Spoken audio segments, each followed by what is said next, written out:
What's going on, guys? I've got here a 2008 Nissan Altima, and I'm using this car to point out to you the location of all of the important fuses for your power windows. So we're going to begin by inspecting some fuses that are to the left of the steering wheel here. So we're going to pop down here and open up this fuse box.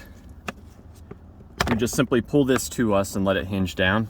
And you can read about the fuses here on the back, but I'll go ahead and point out to you what you need to know. Now, there is a fuse puller that is built into the fuse box that you can find in that corner right here, that lower right-hand corner. And the fuse that provides power that we're interested in for the power windows is this 10-amp fuse right up here. Now, power from this fuse is not used directly by any of the windows, but it is sent to the body control module, which is ultimately what decides to send power to the switches. So definitely a very important fuse right there. Now moving under the hood, that's where we can find the fuse that provides the power for the actual motors for the windows. So it's going to be here on the driver's side.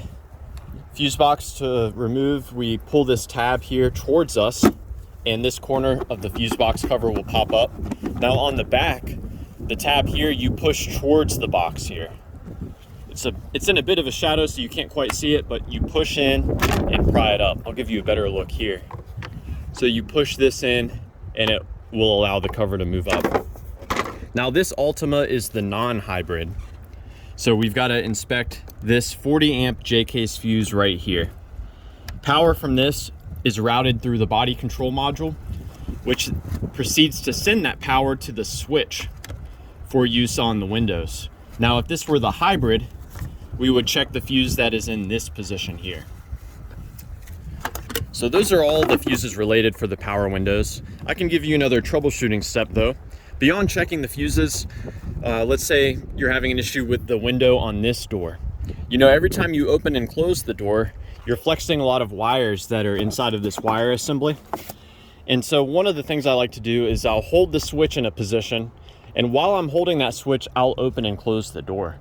If there's any position in which I can hold the door where it starts to respond, then that's giving me a pretty good indication that I may have a broken wire or a wire that's making a bad connection inside of that harness.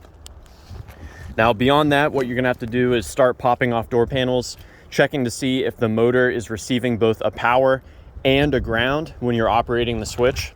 If the motor is getting both the power and a ground but not working, then it's probably the motor itself. If you hear the motor working but the window's not responding, it could be something called a regulator. And if the motor is not receiving both a power and a ground when you operate the switch, then you can suspect that it's very likely to be the switch itself that's failing.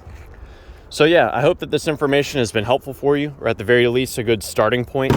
Please do let me know down below if you have any questions or any advice. Thanks for watching.